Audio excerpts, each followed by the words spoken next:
आठव जथा लाभ संतोषा सपने नहीं देखाई पर दोषा। नवधा भक्ति नु वर्णन। आदेश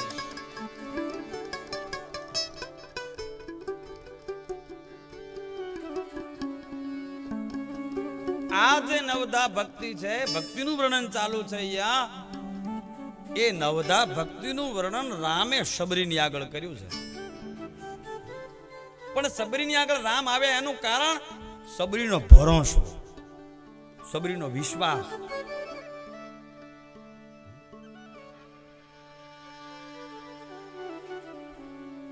अधम ते अधम अधम अति नारी। भगवान ने कहूं तो अधम नारी थी। निषाद कुल में जेनो जन्म छे,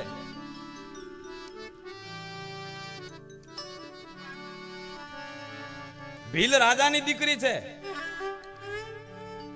युवान अवस्था थई छे, लग्नનું ટાણું આવ્યું છે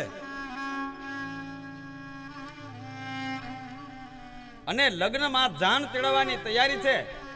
उत्सव उजवा माटे, लग्न उत्सव उजवा माटे, जानियाओने सन्मानित करवा माटे, जानियाओने भोजन करवा माटे अनेक पशुओने बांधेला जोया। अने संत बीज पलटे नहीं, जुग जाय अनंत, ऊंच नीच घर अवतारे आखिरी संत का संत। अंदरनो आत्मा जे हतो नी जागृत थई गयो। पूछ्યું કે આટલા બધા આ પશુઓને કેમ બાંધ્યા છે? બોલે તારી જાન આવવાની છે અને જાનને જમાડવા માટે। અને અંદરનો આત્મા જાગી ગયો। એક આ ખોળિયાને પરણવવા માટે આટલા બધા જીવોની હત્યા, આને પરણવવા માટે આટલા જીવોની હત્યા। અંદરનો આત્મા જે હતો ને એ જાગૃત થઈ ગયો, છોડી દીધું બધું।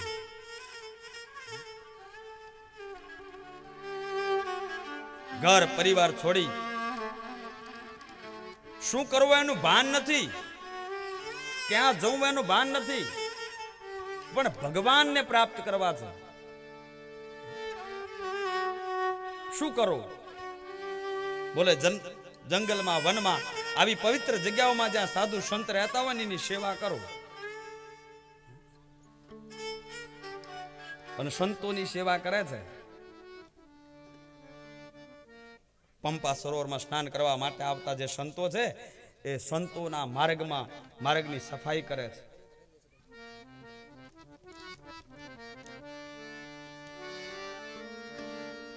ऋषिनी नजर पड़ी कि बेटा शू करे छे? बोले बापू कई भजन आवड़तुं नथी, मंत्र जाणती नथी, तंत्र जाणती नथी, हरि ने भजवा छे अने गुरुए मंत्र आप्यो छे। ले तू आ मंत्रनो अनुष्ठान करजे, भरोसो राखजे, तारे त्या भगवान साक्षात राम अहिया तारी झोपड़ीए पधारशे। पण भरोसो छोड्यो नहीं। युवान अवस्था हती, मंत्र आप्यो गुरुए, गुरुना वचन उपर जेने विश्वास।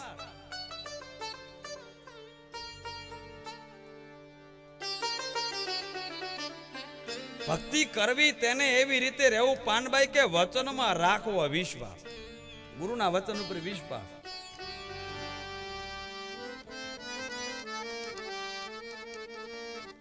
पूरो भरोसो। पण नित्य एनो नियम छे के मने गुरुए एम कह्युं छे के राम तारे त्यां आवशे, पण क्यारे आवशे ई कह्युं नथी। सवाરના પોરમાં ઉઠી સ્નાન પૂજા કરી અને ભગવાનની રાહ જોવે છે। આંગણા બોવારે છે, પુષ્પ વીણી આંગણામાં પથરાવે છે, ક્યાંક મારો રામ આવશે। ભગવાનને ખરાવા માટે ફળ ફળાદી લાવે છે અને એક દિવસ માટે નહીં, નિત્ય એનો નિયમ બન્યો છે કે મને મારા ગુરુએ કીધું છે કે રામ આવશે તો આવશે, ભરોસો રાખ્યો। યુવાન ઉંમર પૂરી થઈ, વૃદ્ધા અવસ્થા આવી છે। માથાના વાળ સફેદ થઈ ગયા છે, ચાંદીના પતરા જેવા સફેદ વાળ થઈ ગયા, પણ ભરોસો છોડ્યો નહીં। મને મારા ગુરુએ કહ્યું છે કે મારો રામ આવશે। અને રાહ જોવે છે કે હમણાં આવે હમણાં આવે હમણાં આવે હમણાં મારો રામ આવે. અને કચ્છના કવિ હાલ સબરી જે ભગવાનની રાહ જોવે છે, રાઘવની રાહ જોવે એના વિશે શબ્દો લખે છે.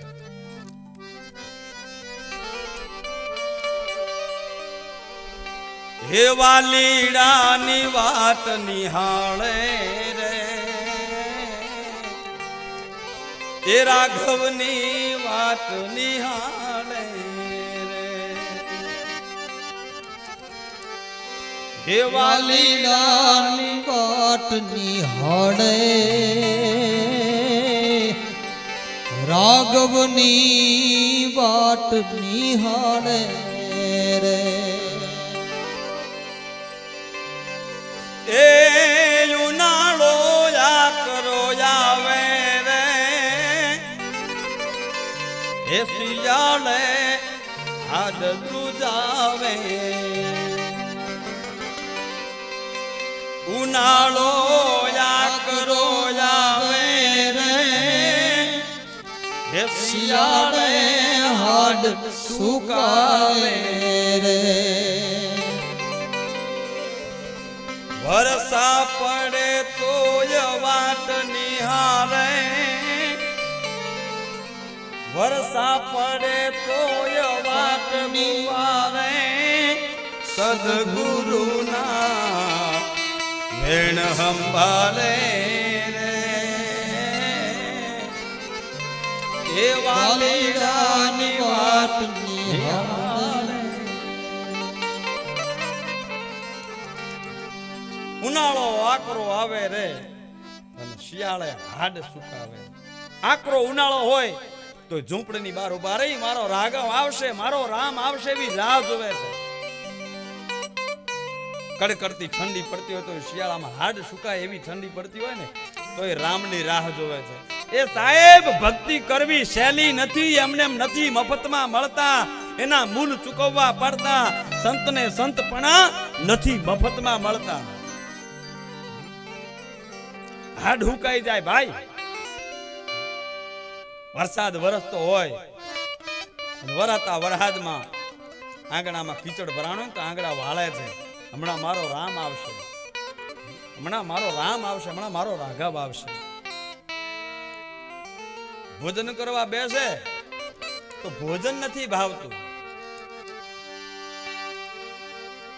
એ ભોજનિયા મૂર ના ભાવે રે એને નો માનિંદરા નાવે. ભોજનિયા મૂર ના ભાવે રે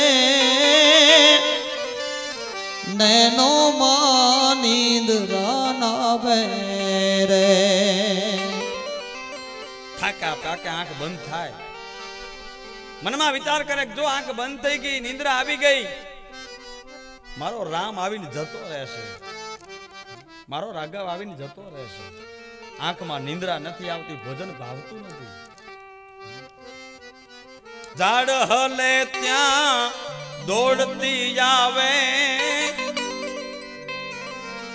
આવ્યો કહીને બાર ઉઘાડે.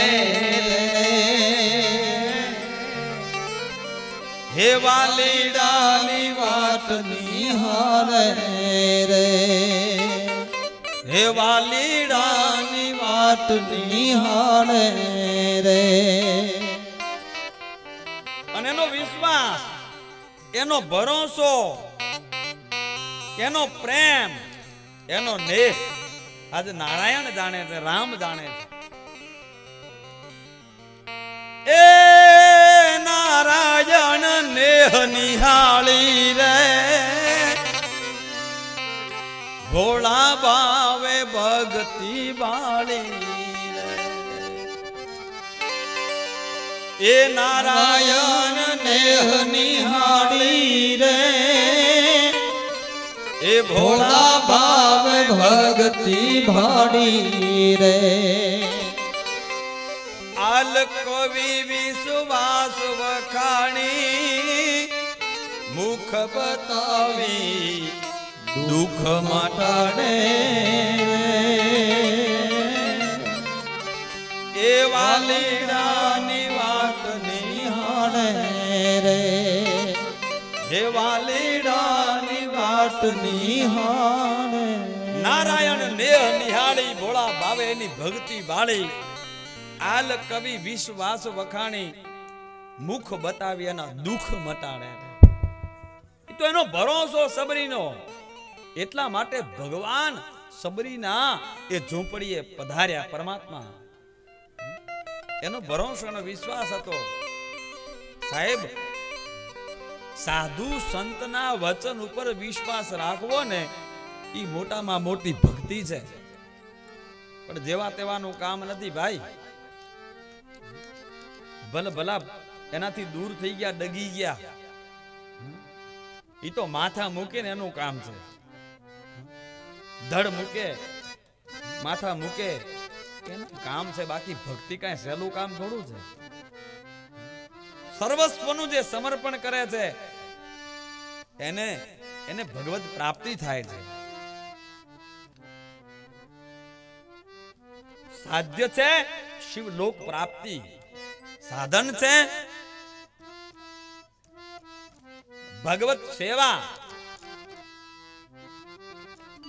અને સાધક નિષ્પૃહ બની કોઈ પણ ઈચ્છા વિના કોઈ પણ કામના વિના એ સંતોના આપેલા ચીંધેલા માર્ગે જે વ્યક્તિ ચાલે છે એ સાચો સાધક છે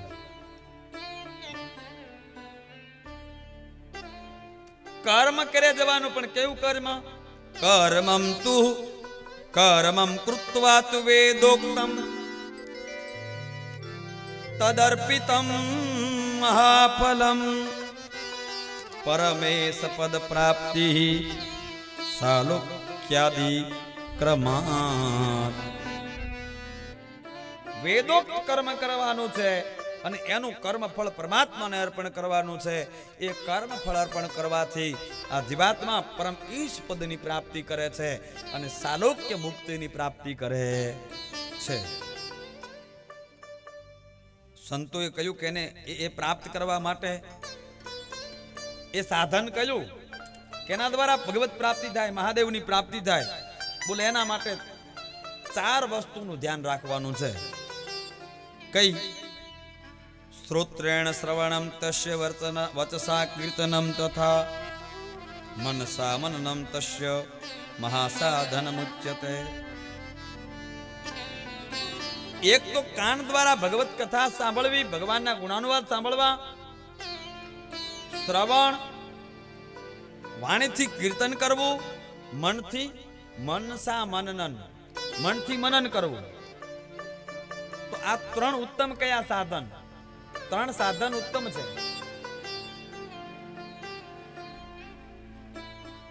શ્રવણ કીર્તન અને મનન આ 3 સાધન જેને શ્રુતિઓ પણ પ્રમાણ માને છે આ 3 સાધનોને તો શ્રવણ પહેલું કહ્યું શ્રવણ એટલા માટે કે કોઈ પણ વ્યક્તિને આપણે જાણતા નથી ઓળખતા નથી પહેચાનતા નથી પણ આપણી પાસે કોઈ વ્યક્તિ એ વ્યક્તિના ગુણ વિશે આપણને સંભળાવે કે ફલાણા ગામમાં આ વ્યક્તિ આવો છે નથી જાણતા નથી ઓળખતા નથી કોઈ દી જોયેલો પણ કોઈ અનાયાસે અજાણ વ્યક્તિના ગુણ આપણી પાસે ગાય કે ફલાણા ગામમાં આવા વ્યક્તિ છે આવા એના ગુણ છે શું એનું ચરિત્ર છે તો જોયેલ નથી પણ એના ગુણ સાંભળીને એનું જે રૂપ છે એકવાર આપણા અંદર આપણને જાણ થાય આ વ્યક્તિ આવો હશે એનું જે રૂપ છે ને પ્રગટ થાય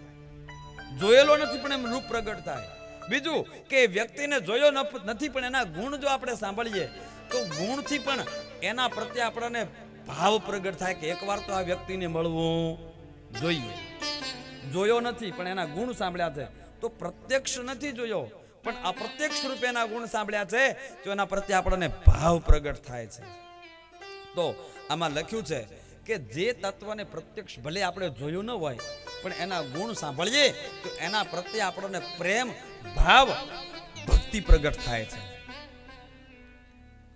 અને આ જ્યારે શિવ યોગે આ બધું પ્રાપ્ત થાય શ્રવણ પ્રાપ્ત થાય કીર્તન પ્રાપ્ત થાય મનન પ્રાપ્ત થાય તો શું થાય?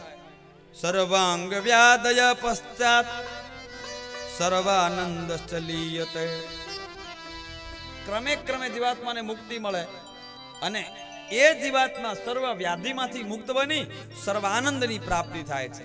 ઋષિએ પ્રશ્ન કર્યો, મહારાજ મનન કોને કહેવું, કીર્તન કોને કહેવું? શ્રવણનો મહિમા તો તમે સંભળાવ્યો, તો મનન કોને કહેવું?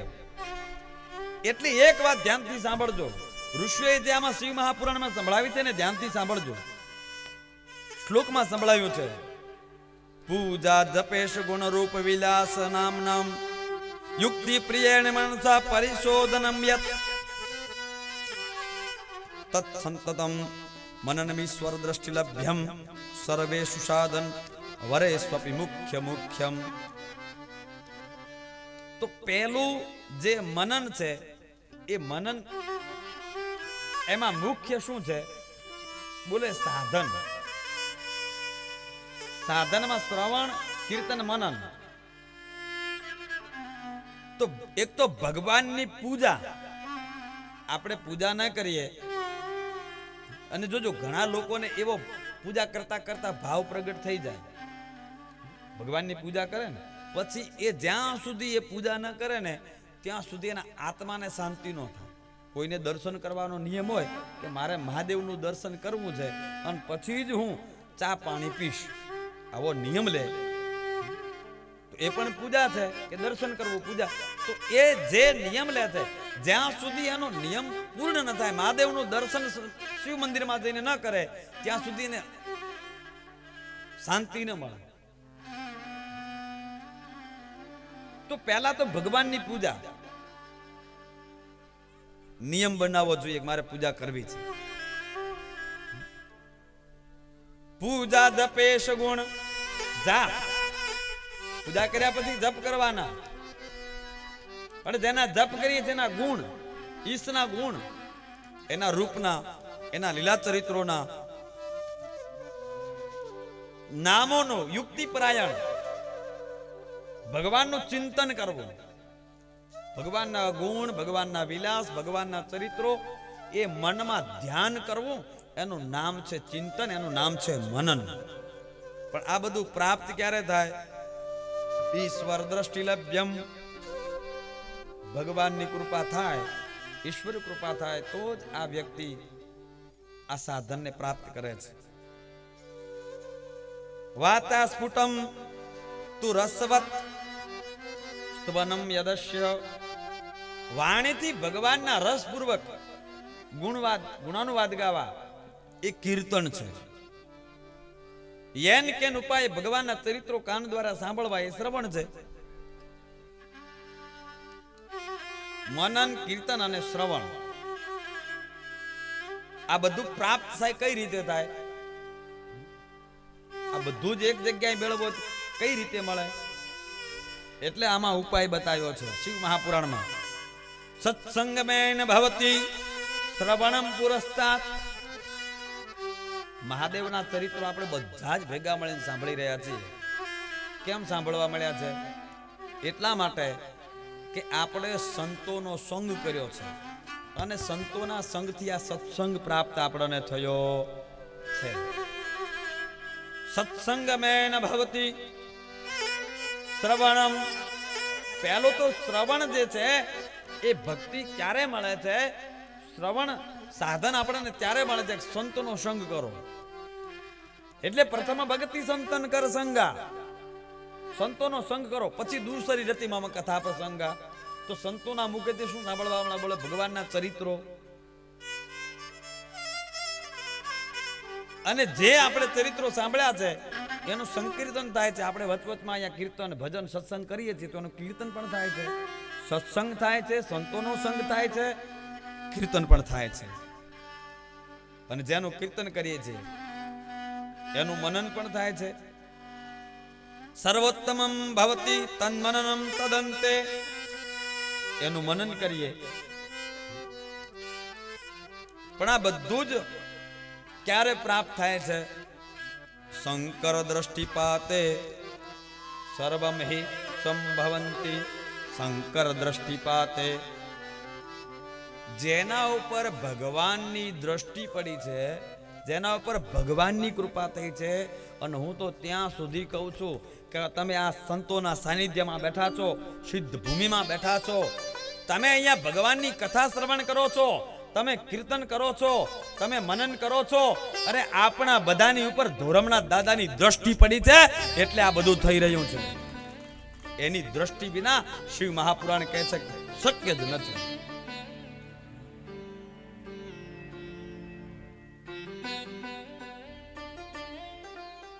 અતિ હરિ કૃપા જાહી પર હોય, જેના ઉપર ભગવાનની કૃપા થાય છે એ આ પ્રાપ્ત કરી શકે છે. આ બ્રહ્મા ઋષિઓને કથા સંભળાવે છે. શુદ્ધ પુરાણી એ જ કથા સોનકાદી ઋષિઓને પ્રયાગમાં સંભળાવે છે. કીર્તનના 3 પ્રકાર કયા છે ભાઈ? કીર્તનના 3 પ્રકાર કયા છે? એક તો કીર્તન રાગ રાગિણી દ્વારા કરી શકાય છે, જે આપણે ભજન વચવચમાં લઈએ, અલગ અલગ રાગમાં લેતા હોઈએ. એ ભગવાનનું જે કીર્તન છે એક રાગ રાગિણી દ્વારા કીર્તન થઈ શકે છે. બીજું વૈદિક મંત્રોચ્ચાર. અહીંયા પવિત્ર ભૂદેવો જે મંત્રોચ્ચાર બોલે છે ને, એ પણ ભગવાનનું જ કીર્તન છે. વૈદિક મંત્રોચ્ચાર કરવા, અને મંત્રોમાં પણ સ્વર છે. યજુર્વેદના મંત્રો જ્યારે બ્રાહ્મણો બોલતા હોય તો સ્વર સહિત મંત્રો બોલતા હોય છે. રાગ રાગણી પણ સ્વરથી બોલાય છે. ત્રીજું કે જે શાસ્ત્રો આપણે નથી સમજી શકતા, જે વેદના મંત્રોને આપણે નથી સમજી શકતા, રાગ રાગણી આપણે જાણતા નથી, પણ સરળ જે આપણી તળપદી ભાષામાં, સરળ શબ્દોમાં સંતો એ વેદ પુરાણ શાસ્ત્રના મંત્રો જે છે એ મંત્રોને સરળ ભાષામાં ભજનની રીતે રજૂ કર્યા, પદની રીતે રજૂ કર્યા, એને ભજન સ્વરૂપમાં રજૂ કર્યા. એ ભગવાનનું કીર્તન છે. કોઈ રાગ રાગણીને જાણતા હોય તો રાગ રાગણી દ્વારા એ ભગવાનને યાદ કરે છે. અરે નાથ સંપ્રદાયના ભર્તુહરી, એમણે સંગીત વિશે લખ્યું છે.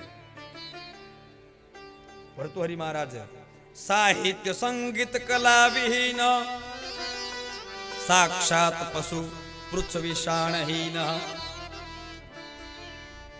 આ 3 વસ્તુને ન જાણે એને પશુ માનવું. એક સાહિત્ય, બીજું સંગીત, અને ત્રીજું કલા. યા તો માણસમાં સાહિત્ય, યા તો સંગીત, યા તો કલા હોવી જરૂરી છે. જો આ 3 વસ્તુ મનુષ્યમાં ન હોય તો પૂંછડા વાળું જે જનાવર છે એમાં અને માણસમાં કોઈ ફરક નથી. યા તો સંગીત જાણતો હોય, સાહિત્ય જાણતો હોય, યા તો કલા જાણતો હોય. ફરક કેટલો છે? તૃણમ ન ખાદન નપી જીવમાનમ. ફરક બે માં એટલો પશુમાં કે પશુ બિચારું એ આપણું આપેલું ઘાસ ખાય છે અને માણસ ઘાસ ખાતો નથી, આટલો ફરક છે. બાકી પશુમાં એમાં કોઈ ફરક નથી. સંગીતને જે જાણે છે તો રાગ રાગીણી ભગવાનની દેન હોય તો જાણી શકાય છે. નનાદેન વિના ગીતમ, નનાદેન વિના સ્વરા, નનાદેન વિના નૃત્યમ, તસ્માન નાદાત્મકમ જગત. અરે જગતની ઉત્પત્તિ નાદથી થઈ છે. કોઈ સંતોના સાનિધ્યમાં રહી અને સાંભળજો, એ મંત્રોને, એ શબ્દોને સમજજો. નાદ વિના જગતની ઉત્પત્તિ નથી.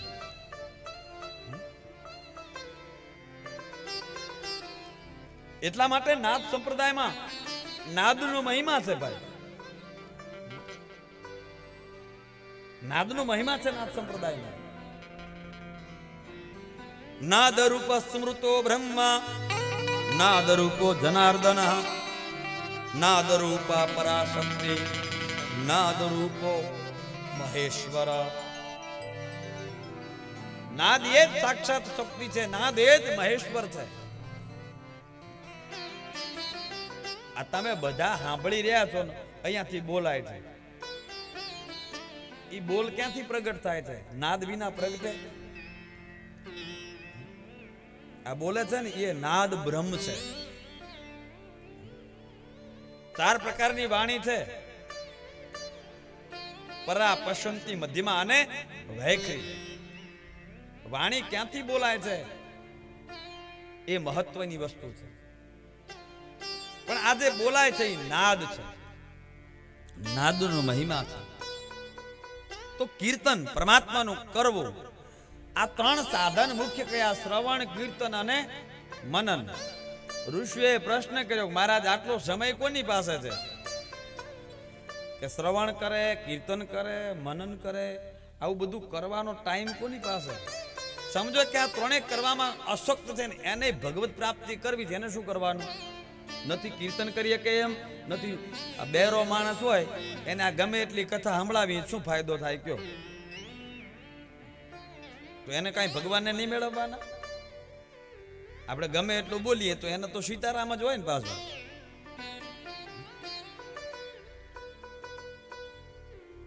એને સીતારામ. આંખે અંધ માણસ છે, એને પૂજા કરવી કેમ કરે બોલો? તો એને ભગવાન નહીં મેળવવાના? આંધળો છે, બેરો છે, લૂલો છે, લંગડો છે, એને આ કઈ કરવાની ઈચ્છા થાય જ નહીં? એને ભગવાનની પૂજા કરવાની ઈચ્છા ન થાય? તો આ ત્રણેય સાધનમાં જે અશક્ત છે, જે આ ત્રણ સાધન નથી કરતો, કહેવાનો મતલબ કે આ જે ત્રણેય નથી કરતા ની બેરા, મૂંગા, આંધળા જ છે. સંતોનો કહેવાનો મત છે કે આ ત્રણ જે ન કરે ને એ બેરા, મૂંગા, આંધળા સમજવાના. પણ છતાંય આપણા જેવા હાલ્યા કરે તો મુક્તિ તો જોઈએ ને. કેને મુક્તિ? હું આમાં કહું લ્યો, કોને નરકમાં જાઉં છે કયો? હાલો આંગળી ઊંચી કરો. જે નરકમાં જાઉં આંગળી ઊંચી કરો. કોઈને જાવું નથી. બધાને ભાવેથી શિવ ભજી લ્યો, જાવું કૈલાસ. ભાવેથી શિવ ભજી લ્યો, જાવું કૈલાસમાં. બધાને કૈલાસમાં જ જાઉં, કોઈ નરકમાં જાવું નથી. જાવું છે કોઈને? બધાને ટિકિટ ઉપરની જ ફળાવી છે બોલો. બધાને ભાવથી કૈલાસમાં જાવું છે. પણ આ જાવું કેમ? એટલા માટે ઋષિએ ઉપાય બતાવ્યો. જે શ્રવણ, કીર્તન, મનન ન કરી શકે, એમાં જે વ્યક્તિ અશક્ત છે એના માટે શ્રેષ્ઠ ઉપાય છે શ્રવણાદિ ત્રિકે અશક્તો લિંગમ વૈરમ ચ શંકરમ. એના માટે ઉપાય શ્રેષ્ઠ છે. યા તો ભગવાન મહાદેવની મૂર્તિ હોય એ મૂર્તિની પૂજા કરે, અથવા તો શિવલિંગની પૂજા કરે. એ આ ભવસાગરની પાર પહોંચી જાય. કીર્તન કરે કે મનન કરે કે શ્રવણ ના ભલે કરે, પણ મહાદેવના શિવલિંગની કોઈ જાણતા કે અજાણતા પણ પૂજા કરી જાય એ ભગવાનના ધામને પ્રાપ્ત કરી જાય છે. ભગવત ધામની પ્રાપ્તિ કરી જાય. ઋષિએ પ્રશ્ન કર્યો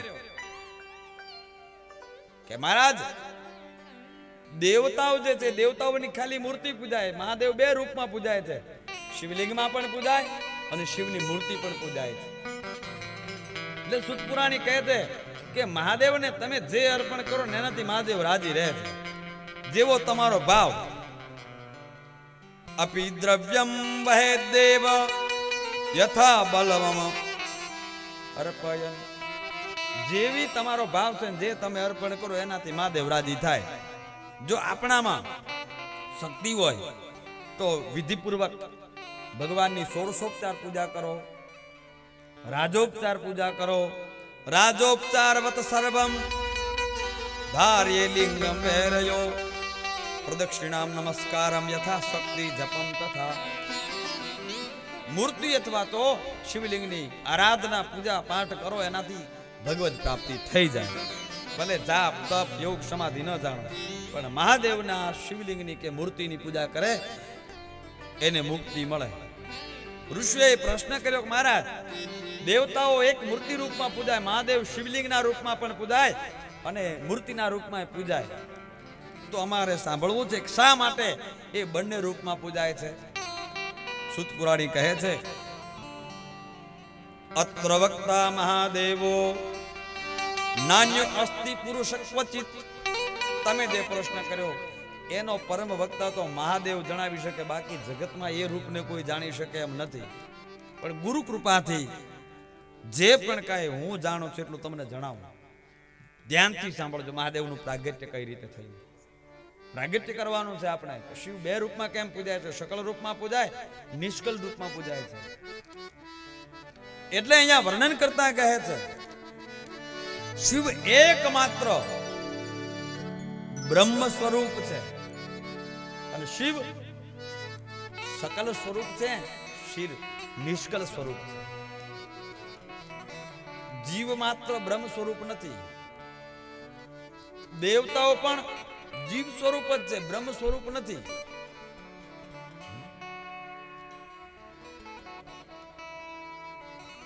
આ શંકર સિવાય બધું જીવ રૂપ છે.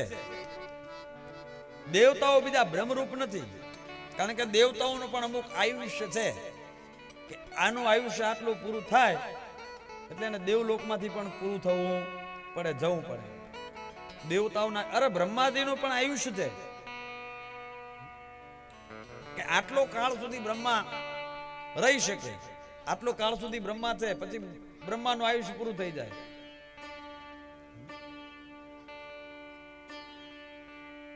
તો દેવોના પણ આયુષ્ય એની ગણતરી તો એ પણ બ્રહ્મરૂપ નથી, એનો પણ નાશ છે. અવિનાશી માત્ર મહાદેવ ભોળો નાથ છે. એ જીવરૂપ નથી, એ બ્રહ્મરૂપ છે. એટલે એનું નિષ્કલ સ્વરૂપ પૂજાય છે.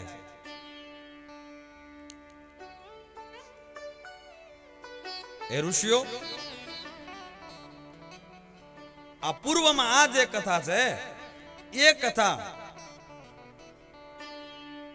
મંદ્રાચલ પર્વતે નંદિકેશ્વરે સનત કુમારોને આ કથા સંભળાવેલી. સનત કુમારો જે છે એમને આ કથા સંભળાવેલી. સનત કુમારો આ વિશે નંદિકેશ્વરને પ્રશ્ન કરે છે કે મહારાજ, શિવ બે પ્રકારે શકલ સ્વરૂપે નિષ્કલ સ્વરૂપે કેમ પૂજાય છે? અમને કહો. નંદિકેશ્વર કહે છે કે આના માટે તો હું પણ અનુત્તર છું, પણ શિવ કૃપાથી હું તમને કહું છું એટલું તમે સાંભળો કે ભગવાન શિવનું પ્રાગટ્ય કઈ રીતે થયું, બે રૂપી શિવ કેમ પૂજાય છે. અને એનાથી વિશેષ ભગવાન બે રૂપમાં પૂજાય છે, પણ બે રૂપનો મહિમા જુઓ તમે. જો તમે શિવની મૂર્તિની પૂજા કરો અને શિવલિંગની પૂજા ન કરો તો પૂજા અધૂરી રહે. કૃષ્ણની પૂજા કરો, શાલિગ્રામની પૂજા ન કરો તો પૂજા અધૂરી રહે. એટલે કૃષ્ણનું મંદિર હોય, ઠાકરનું મંદિર હોય, એમાં શાલિગ્રામનો વિગ્રહ તો જોઈએ ને જોઈએ. એમ જ્યાં શિવની જે મૂર્તિ છે એ શિવની મૂર્તિની પૂજા કરો, પણ જો શિવલિંગ પૂજા ન કરો કે લિંગની પૂજા ન કરો તો એ પૂજા અધૂરી રહે છે. પરંતુ ભલે તમે મૂર્તિ પૂજા ન કરો પણ શિવલિંગની ખાલી પૂજા કરો તો એ પૂજા સંપૂર્ણ ગણવામાં આવે છે.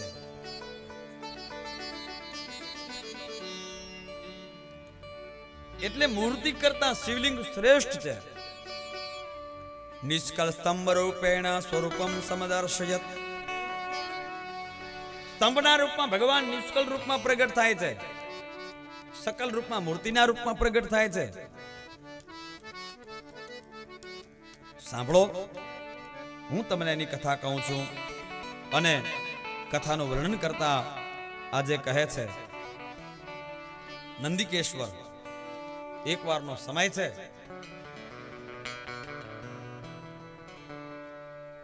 શેષ નારાયણની સજા કરી ભગવાન વિષ્ણુ ક્ષીર સમુદ્રમાં સૂતા છે અને બરોબર એ સમયે પૂરા કદાચિત યોગીન્દ્ર વિષ્ણુર વિષધરાસન સુસ્વા પરયા ભક્ત્યા સ્વાનુગૈરપી સમૃત. પૂર્વકાળમાં શેષ શૈયા કરીને વિષ્ણુ સૂતા હતા અને એ સમયે તે આવીની પાસે બ્રહ્માજી આવ્યા. બ્રહ્માજી આવી અને વિષ્ણુને કહ્યું, હે વિષ્ણુ, હું બ્રહ્મલોકમાંથી સૃષ્ટિનું સર્જનહાર બ્રહ્મા આવ્યો. આ સૃષ્ટિનું સર્જન મેં કર્યું છે અને તમે તમારા આસન ઉપરથી ઉભા થઈને મને આવકાર નથી આપતા. આ સૃષ્ટિનો સર્જનહાર હું આવ્યો છું. વિષ્ણુ હસવા લાગ્યા. વિષ્ણુ કહે છે કે બ્રહ્માજી બેભાન થયા છો કે શું? તમે એમ કહો છો કે સૃષ્ટિનું સર્જન મેં કર્યું, તમને ખબર નથી? મારી નાભીમાંથી કમળ અને કમળ ઉપર તમને સ્થાપિત મેં કર્યા છે. એટલે તમારા કરતા શ્રેષ્ઠ હું છું. તમારું સર્જન મેં કર્યું છે. અરે બ્રહ્મા કહે સૃષ્ટિનો સર્જક હું છું, હું બ્રહ્મા આવ્યો, તમે મને ઉભા થઈને પગે કેમ ન લાગ્યા? વિષ્ણુ કહે પગે તો તમારે લાગવું જોઈએ, મને તમારું સર્જન મેં કર્યું છે. મારી નાભી ઉપર કમળ, કમળ ઉપર તમારો આધાર તો મારા ઉપર છે. અને બે વચ્ચે ઝઘડો થયો ભાઈ. મન્નાભી કમલા જાત પુત્રસ્ત્વમ ભાસ્ય વૃથા.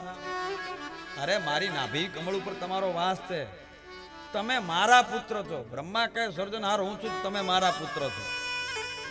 અને બંને વચ્ચે શ્રેષ્ઠતા માટે વાદ વિવાદ થયો, ઝઘડો થયો છે બંને વચ્ચે. બે ઝઘડ્યા. એક બાજુ બ્રહ્માની સાથે જે બ્રહ્માના માણસો હતા બ્રહ્મલોકના, એ આવી ગયા ઝઘડવા માટે. એક બાજુ વિષ્ણુ લોકના જે વૈકુંઠ લોકના જે ભગવાનના દૂતો હતા એ આવ્યા ઝઘડવા માટે. અને પરસ્પર બંને વચ્ચે યુદ્ધ થયું. પરસ્પર બે ઝઘડવા લાગ્યા. વિષ્ણુ ગરુડ ઉપર સવાર થયા, બ્રહ્મા હંસ ઉપર સવાર થયા. બે પરસ્પર ઝઘડો કરવા લાગ્યા, લડવા લાગ્યા. અને ભયંકર યુદ્ધ થયું ભાઈ, ભયંકર યુદ્ધ થયું. પરસ્પર યુદ્ધ થવા લાગ્યો. એકબીજા પરસ્પર બાણોનો વરસાદ વરસાવવા લાગ્યા. બ્રહ્મા અને વિષ્ણુ જે છે એને ઝઘડતા જોઈ દેવતાઓ આકાશ માર્ગ્યા બધું દ્રશ્ય જોવા લાગ્યા. બ્રહ્મા વિષ્ણુનો વાદ જોવા માટે, ઝઘડો જોવા માટે દેવતાઓ આકાશમાં આવ્યા. જોજો તમે ઝઘડો થતો હોય ને આમાં કઈ આમંત્રણની જરૂર ના પડે. અમારે અહીંયા બહુ ઝઘડો થવાનો છે, સામ સામે અમે લડવાના છીએ, અને તમે બધા આમંત્રણ છે તમને કે આવજો મારો ઝઘડો જોવા માટે. એવી કોઈ કંકોત્રી ના છપાય. છપાય એ તો કથાની કંકોત્રી હોય, ઝઘડાની કંકોત્રી ના હોય. અહીંયા વગર બોલાય માણસ જોવા જાય. દેવતાઓ જોવા માટે ગયા. અને ઝઘડામાં તો પ્રસાદ સિવાય બીજું મળે શું? ઝઘડામાં જઈએ તો કાંઈક તો થોડો ઘણો પ્રસાદ મળી જાય. દ્રશ્ય જોતા હતા. રણસિંગા વાગે સુતા જાગે, કાયર ભાગે કામ પડે, ધગ ધગતી ધરતી ભોગ કરતી, વિનાશ કરતી તેગ વડે, વિનાશ કરતી તેગ વડે.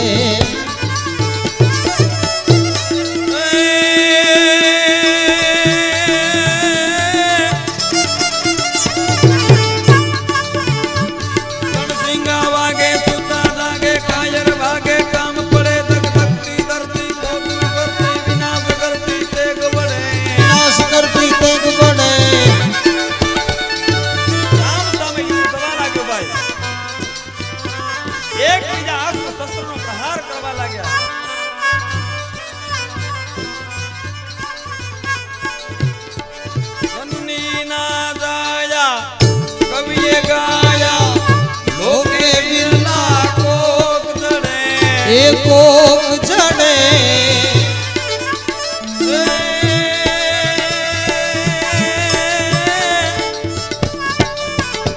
મેદાને મરવા અવસર ભરવા, મર્દ કશું બલ રંગ ચડે, જીને મરદ કશું બલ રંગ ચડે.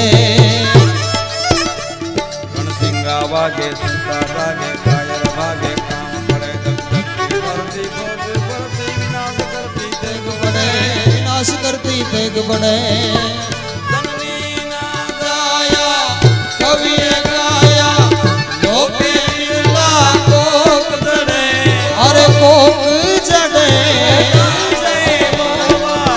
અવસર ભરવા, મરદ કશું બલ રંગ ચડે, જીરે મરદ કશું બલ चढ़े जिरे मर्द कसूब रंग चढ़े बोलिए धर्मनाथ दादा की जय પરસ્પર અસ્ત્ર શસ્ત્રના પ્રહાર થવા લાગ્યા આ બાજુ ભગવાન વિષ્ણુએ મહેશ્વર અસ્ત્રનો પ્રયોગ કર્યો બ્રહ્માને ઉપર વિજય પ્રાપ્ત કરવા માટે વિષ્ણુએ મહેશ્વર અસ્ત્રનો પ્રયોગ કર્યો બ્રહ્માને થયું કે વિષ્ણુએ મહેશ્વર અસ્ત્ર માર્યું છે હમણાં હું ખતમ થઈ જઈશ એની પહેલા વિષ્ણુને ખતમ કરું અને બ્રહ્માજીએ પાશુપત અસ્ત્ર હાથમાં લઈ અને પાશુપત અસ્ત્ર છોડ્યું બે અસ્ત્ર સામા ભટકાયા અને એના કારણે ત્યાં જે દેવતાઓ હતા દેવતાઓ પરેશાન થયા જાણે પ્રલય કાળ આવ્યો હોય એવો પ્રલય કાળ જાણે પ્રગટ થયો દેવતાઓ ચિંતામાં પડી ગયા હવે આમાંથી કોણ છોડાવે આમાંથી કોણ મુક્ત કરે અને દેવતાઓ પહોંચ્યા સીધા ભગવાન ભોળાનાથની પાસે કૈલાસમાં ભગવાન ભોળાનાથને યાદ કર્યા મહાદેવને યાદ કર્યા ભગવાન કૈલાસના શિખર ઉપર બિરાજમાન છે આદ્ય શક્તિની બાજુમાં બેઠા છે દેવતાઓ આવીને વિનંતી કરી કે હે મારા નાથ બ્રહ્મા વિષ્ણુનો ઝઘડો થયો છે કોણ ઝઘડાને શાંત કરે બંને પરસ્પર અસ્ત્ર શસ્ત્રના પ્રહાર કર્યા છે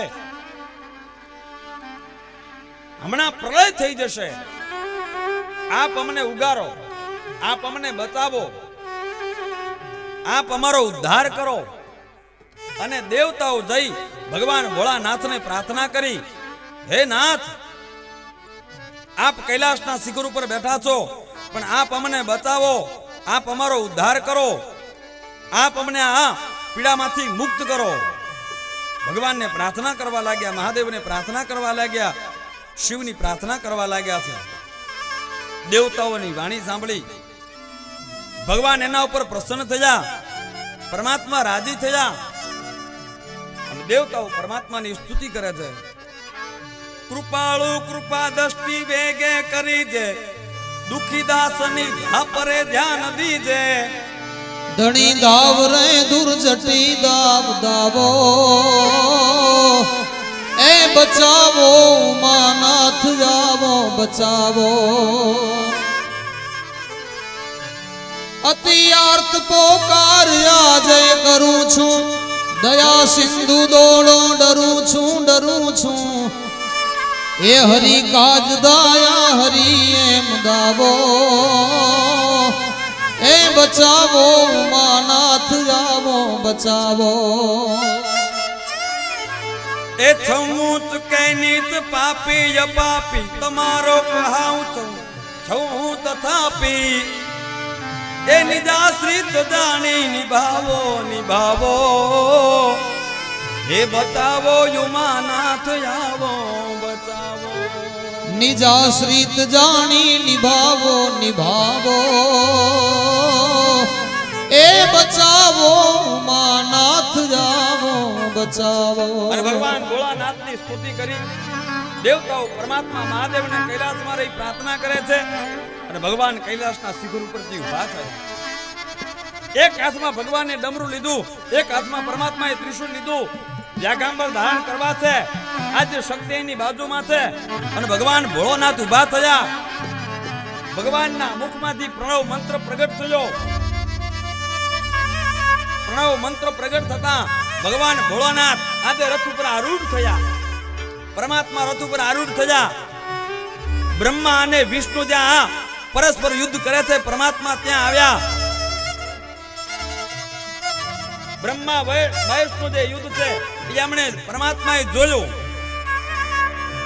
હું શ્રેષ્ઠ છું હું મહાન છું હું મોટો છું એનો જ્યાં ઝઘડો ચાલુ હતો અને બરોબર એ ઝઘડા વચ્ચે ભગવાન ભોળોનાથ એ દ્રશ્ય જોતા જોતા અદ્રશ્ય થયા અને પરમાત્મા આજે એક અગ્નિના સ્તંભમાં જ્યાં બ્રહ્મા વિષ્ણુ બે વાદ વિવાદ કરતા હતા એ બંનેની વચ્ચે જય મહેશ જટા જૂટ કંઠ સોહે કાલકૂટ જન્મ મરણ જાય છૂટ નામ લેત જાકે એ નામ લેત જાકે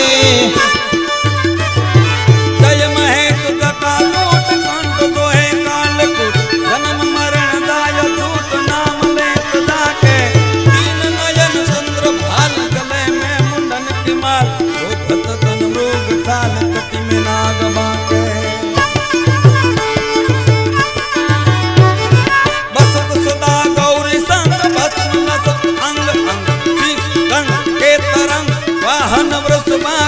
એવા હન વૃષભા કે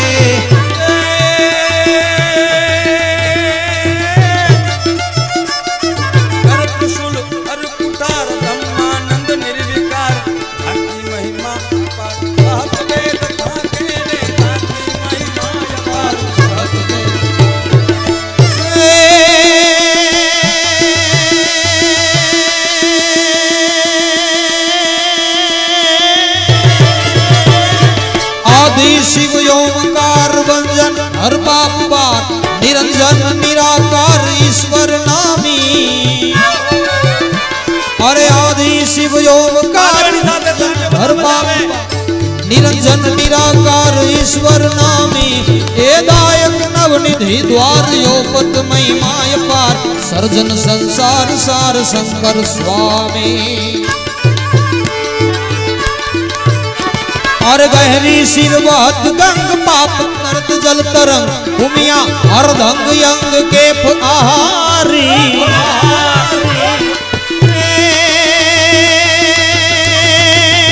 सुंदर मूर्ति सम्राट हरदम जुग जोनियात भजहु मन भीमनाथ शंकर भारी जी रे भजहु मन भीमनाथ शंकर भारी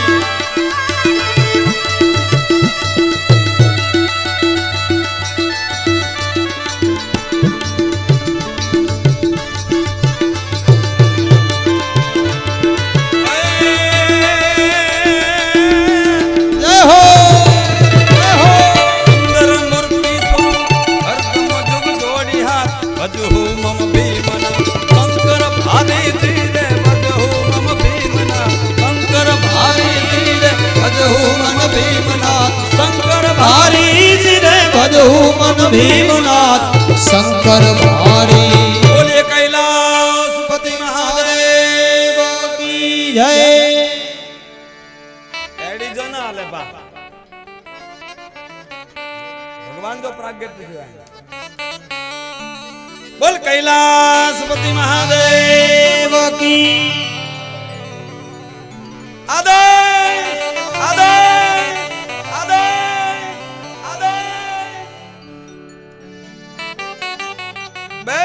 युद्ध करता था भगवान अग्नि स्तंभ रूप में प्रगट थया बने युद्ध बंद थई गयो अग्नि स्तंभ बने वच्चे प्रगट थयो बे जना आज विचार करवा लाग्या आपना बन्नेना लड़ाई में त्रीजो कोण आव्यो वचमा बे जना जाणी न शक्या शू थयु जाणी न शक्या शांत पड्या अस्त्र शस्त्रना जे प्रहार थया था माहेश्वर अस्त्र विष्णुए छोड्યું હતું પાશુપત अस्त्र બ્રહ્માએ છોડ્યું હતું જ્યાં ભગવાન શિવલિંગના રૂપમાં અગ્નિના સ્તંભના રૂપમાં જ્યાં પરમાત્મા પ્રગટ થયા બે શસ્ત્ર શાંત થઈ ગયા શાંત થયા બે શસ્ત્ર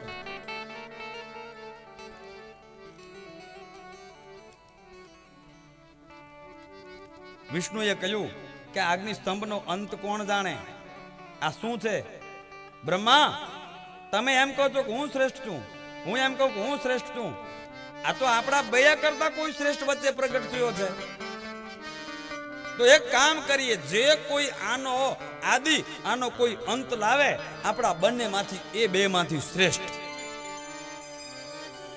બ્રહ્મા કહે હું તો હંસનું વાહન છે મારું હું ઉપર એનો અંત લેવા માટે જાઉં છું આનો આદિ ક્યાં છે તમે લેવા માટે જાઓ અને એ જ સમયે ધ્યાનથી સાંભળજો અગ્નિ સ્તંભ જે પ્રગટ થયો એ અગ્નિ સ્તંભનો આદિ જાણવા માટે ભગવાન વિષ્ણુ ઇત્યુક્ત્વા સુકરતનુર વિષ્ણુ ભૂંડનું સ્વરૂપ વિષ્ણુએ લીધું છે અને જ્યાં પાતાળમાં અગ્નિ સ્તંભ હતો એ અગ્નિ સ્તંભનો આદિ જાણવા માટે નીચે ઉતર્યા હજારો વર્ષ નીચે ઉતર્યા એનો કોઈ અંત ન પામ્યા એ કોઈ અંત ન મળ્યો બ્રહ્માજી હંસનું રૂપ લઈ અને ઉપર ઉડવા લાગ્યા વિષ્ણુએ ભૂંડનું રૂપ લીધું બ્રહ્માએ હંસનું રૂપ લીધું અને આકાશ માર્ગે ઉડવા લાગ્યા, હજારો વર્ષ ઉપર ઉડ્યા, પણ થાંભલો જે છે એનો કોઈ અંત મળ્યો નહીં, કોઈ અંત ના મળ્યો. હજારો વર્ષ ઉપર ગયા પણ આ થાંભલાનો અંત કોઈ ન મળ્યો. ઉપરથી એક કેવડાનું પુષ્પ કરતું બ્રહ્માએ જોયું અને એને પૂછ્યું કે હે ભાઈ, તું ક્યાંથી કરે છે? બોલો ખબર નથી. કેટલા વર્ષોથી અહીંયા નીચે પડે એ ખબર નથી. એટલે કેવડાના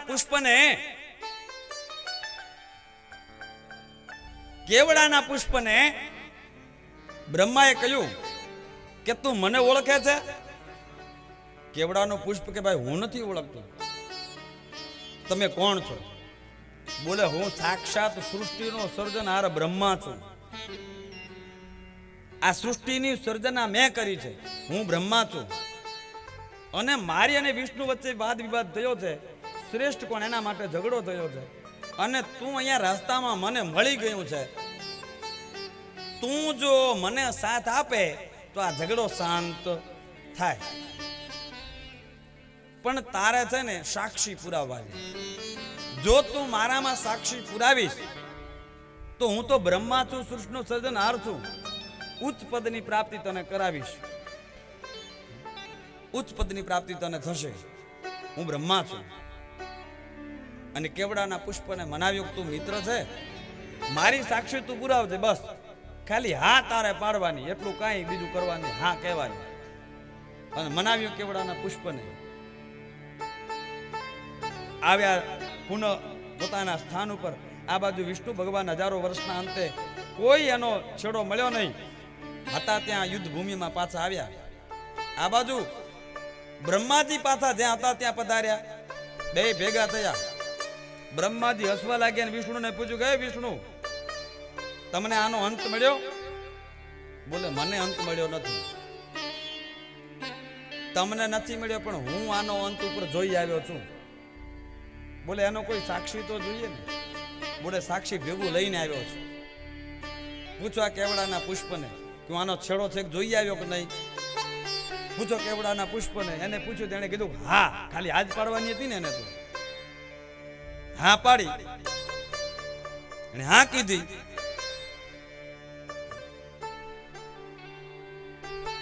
પધારો દાદા.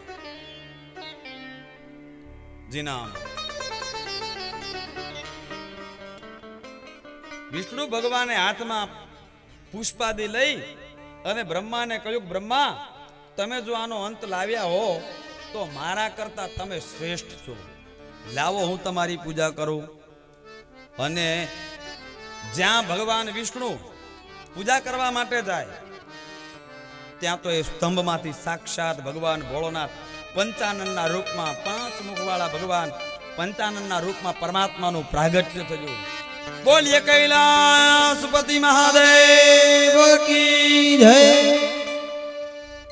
કૈલાસમાંથી ભગવાન ભોળોનાથ આવ્યા હતા. પંચાનન રૂપમાં પરમાત્મા મહેશ્વરના રૂપમાં પ્રગટ થયા.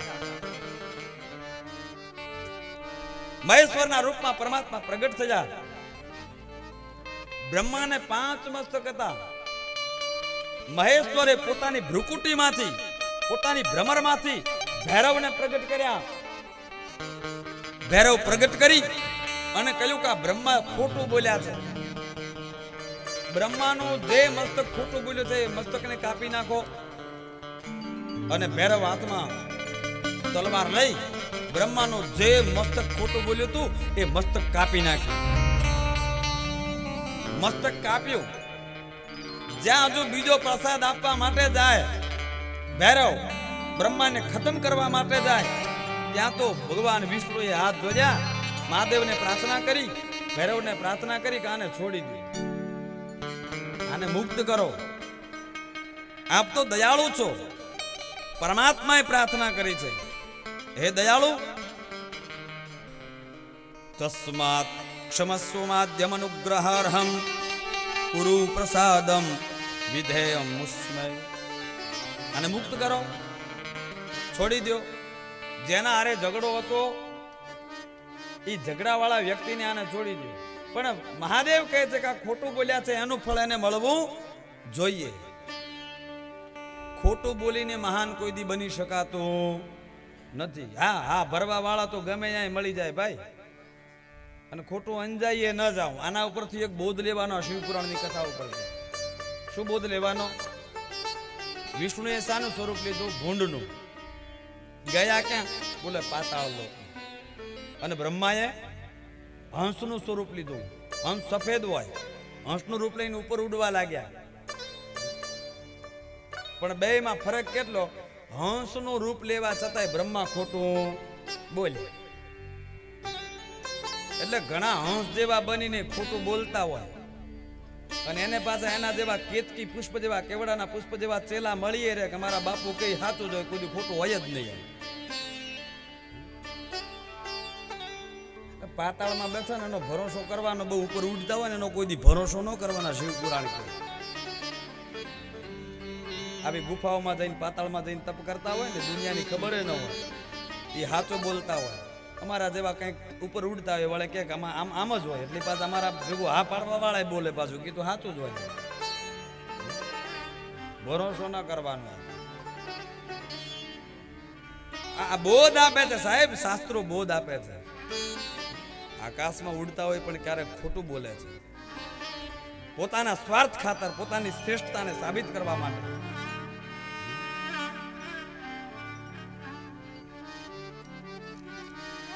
ભગવાન મહેશ્વર પ્રસન્ન થયા.